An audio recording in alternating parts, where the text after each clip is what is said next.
लेकर सलाह आती हुई हमेशा की तरह रवि जी की तरफ से। लेकिन रवि जी हमारे साथ बने हुए हैं, हमने जैसे प्रॉमिस करा था डीबी कॉप आपके स्क्रीन पे रिजल्ट्स फ्लैश हुए तब से कुछ ही देर पहले इस कंपनी के promoter director mister Girish Agrawal हमारे साथ जुड़ चुके हैं इस कंपनी के बोर्ड रूम के लिए।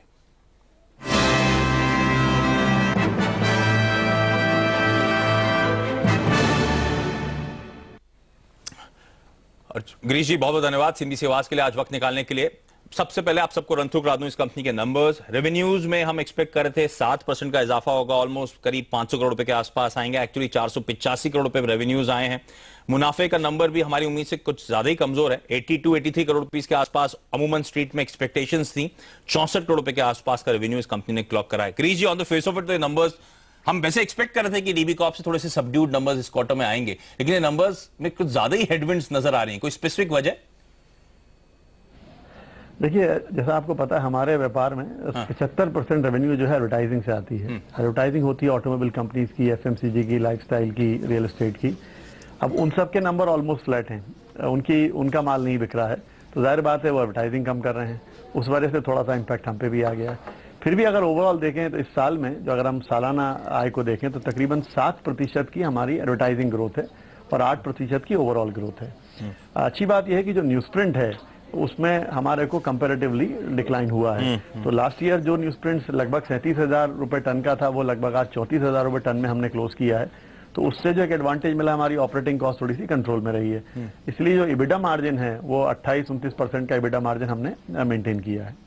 ओके, इंटरेस्टिंग है। आपने एड स्पेंड की बात करी थी तो मैं उसी पे आप पहले फोकस करना चाहूंगा। एडवर्टाइजमेंट मार्केट में क्या कोई भी मार्क्ड इंप्रूवमेंट नहीं है? कंपनियों के क्वार्टरली रन रेट तो कुछ बेहतर होता हुआ नजर आया, एटलीस्ट जो बिक्री करती हैं गाड़ियां ऑटो कंपनीज, क्योंकि आपने जिक्र करी थी, मैं उन्हीं के बारे में बोल रहा हूं। क्या बिल्कुल भी कोई इंप्रूवमेंट नहीं है ऑन ग्राउंड सिचुएशन में? एड स्पेंड्स में अभी भी बड़ी दिक्कत आ रही है? नहीं, इम्प्रूवमेंट है, लेकिन एक होता है इम्प्रूवमेंट जिस तरह हम और आप उम्मीद कर रहे हैं डबल डिजिट में, हेल्दी डबल डिजिट में, अनफॉर्चुनेटली वो नहीं हुआ है। तो जैसे रियल एस्टेट कैटेगरी है उसमें इम्प्रूवमेंट है 7% का, या ऑटोमोबाइल कैटेगरी में करीबन 11% का इम्प्रूवमेंट है। लेकिन साथ ही साथ जैसे गवर्नमेंट एडवर्टाइजिंग का एक बड़ा सेगमेंट है हमारा, उसमें 15% का डिक्लाइन है, या जो क्लासिफाइड कैटेगरी है उसमें सिर्फ 2-3% की ग्रोथ है। तो अगर ओवरऑल सिचुएशन देखें तो 7% आया, उसी वजह से आ पाया। लेकिन कुछ कैटेगरीज जिसमें हम उम्मीद करते थे कि 12, 15, 18% तक की ग्रोथ आती है, वो हमें इस लास्ट ईयर में देखने को नहीं मिली। अच्छा, FY15 का एंड तो फिर हमारी एक्सपेक्टेशन या आपकी एक्सपेक्टेशन के मुताबिक थोड़ा सा सबड्यूड रहा है। FY16 मुझे याद है आपने हाईलाइट करा था कि गवर्नमेंट इनिशिएटिव्स के चलते अच्छी ग्रोथ आप एक्सपेक्ट कर रहे हैं, वो लीड करता हुआ नजर आएगा। FY16 में जाते हुए क्या कॉन्फिडेंट हैं आप आगे के आउटलुक को लेकर, FY16 के परफॉर्मेंस को लेकर इस समय? देखिए, हम सब लोग इस बात में बहुत आशान्वित हैं कि जो नई सरकार ने कदम उठाए हैं उसके रिजल्ट अब आना शुरू होंगे।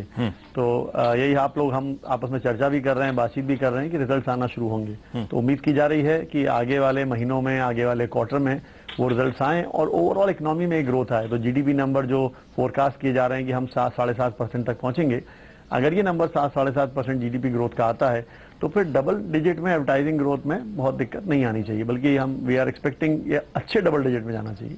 अच्छा, आपने मार्जिन्स की बात करी थी। मार्जिन्स पे तो वाकई स्ट्रीट में एक्सपेक्टेशंस थी कि Q4 जैसे कि आपके लिए शायद सीजनली एक स्ट्रॉन्ग क्वार्टर वैसे भी होता है, तो बड़ा एक्सपेक्टेशंस थी कि मार्जिन में बड़ा टेलविंड होगा और बड़ा तगड़ा एक्सपेंशन होगा। उस लिहाज से थोड़ा सबड्यूड परफॉर्मेंस है।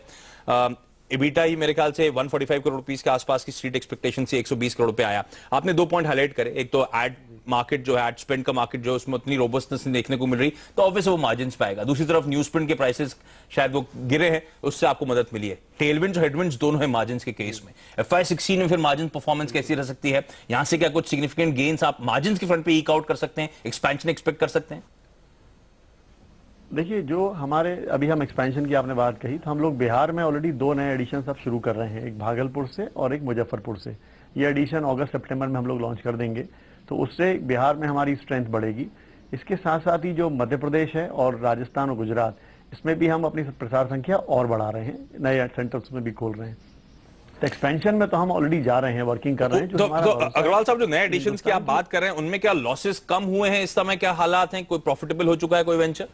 बिल्कुल बिल्कुल बिल्कुल। जो आप अगर हमारे इमर्जिंग एडिशंस के लॉसेस देखें तो लास्ट ईयर से इस साल में उसमें काफी कमती हुई है, इसीलिए उसी की हिम्मत पे हम लोग आगे के एडिशंस और लॉन्च करने जा रहे हैं।